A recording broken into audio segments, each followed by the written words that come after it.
Good morning. My name is Lalitavira, and I'm going to start with a poem.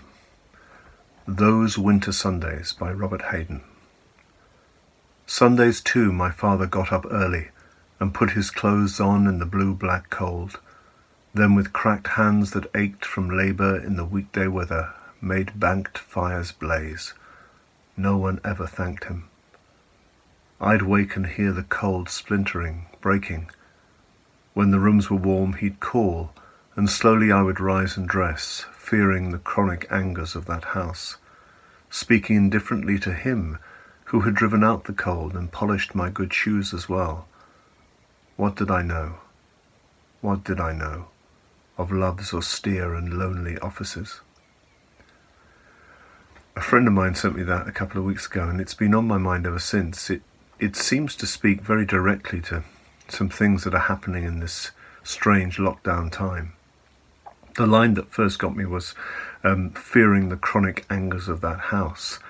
And it made me realise that this strange time is concentrating a lot of us and revealing some of the cracks and dynamics in how we live with each other. Sometimes I have chronic anger, actually. But we all have our own dynamics in the houses that we live in. But then, obviously, the kind of the next line, or I say obviously, but the sort of the ending line is of love's austere and lonely offices. And I find it very moving, this poem, and it makes me think a lot about invisibility. All the things that people do which are never acknowledged, never seen, but still make the world go round. I mean, this is obvious in this time completely, but one thing struck me. Robert Hayden's father, if it is about him, he may be speaking as somebody else, but the father in the poem is doing this kind of visible loving thing for his child, despite the difficult circumstances of their lives, and it's not acknowledged, it's invisible, but it is now because of the poem. The poem has made it visible. And it did make me wonder about the things that we do, and this is really relevant if you have children, the things that we do which are never acknowledged and never thanked for, and what that feels like. And it did occur to me that, if other people don't know we've done them, we do know that we've done them, and that having an ability to acknowledge to yourself that actually, I have done this, I have, helped in this way, or done something selfless, is quite an important thing to do. I find that quite difficult. But it reminds me a bit of the Buddha's earth-touching mudra, the famous story when he was confronted by somebody who accused him of having no kind of record or history of good deeds. He touches the earth, and at that point in the legend, the Earth Mother appears to say that I've watched this man through several lifetimes, and presumably he was a woman as well, and I've seen that he's done good deeds. But I think the more practical point is that we need a capacity to acknowledging in ourselves when we've done something positive. Be a lamp unto yourself, the Buddha said once, which is a tricky phrase, but kind of makes sense, I think, in this context, knowing what we've done for people.